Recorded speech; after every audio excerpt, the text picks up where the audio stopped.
Le Seigneur Jésus est infiniment plus élevé et plus complet que tout ce qui avait existé dans les temps anciens.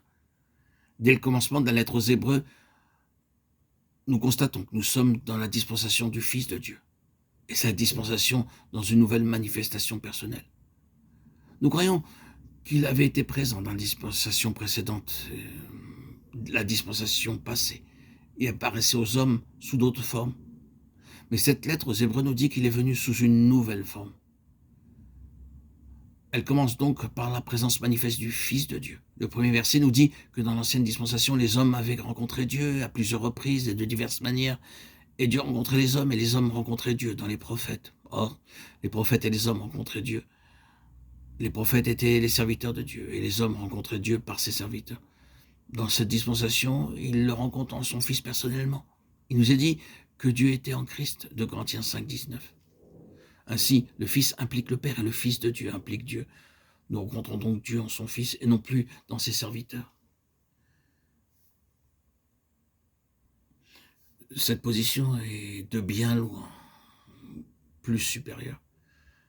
Cela atteint la plénitude absolue dans cette question de la révélation divine, car il a plu à Dieu de faire habiter en lui le Fils, toute sa plénitude. Colossiens 1, 19. Rien ne peut y être ajouté. Ne recevons pas cela comme de simples paroles. Comprenons que dans chaque fragment se trouve cette vérité. Dans la dispensation dans laquelle vous et moi nous vivons, Dieu est venu à nous dans toute sa plénitude. Rien ne saurait y être ajouté. En son Fils, nous avons la plénitude absolue de Dieu, et c'est de cette plénitude qu'il nous parle en son Fils. Dieu n'a qu'un seul Fils dans ce sens, le Fils unique de Dieu, ce qui signifie que personne ne viendra après lui.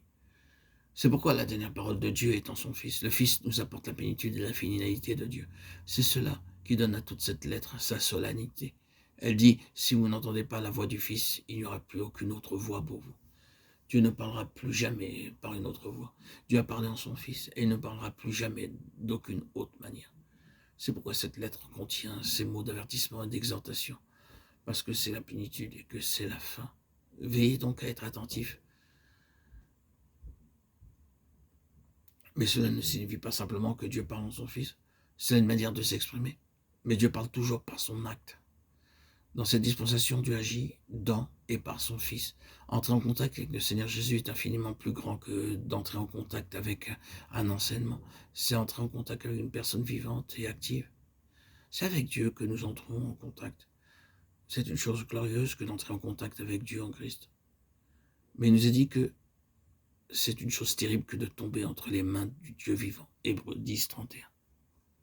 Non. Il ne s'agit pas d'un livre, d'un enseignement, d'une philosophie, c'est une personne vivante, positive, puissante, c'est Dieu lui-même qui est en action. Et nous devons avoir aucun doute à cet égard.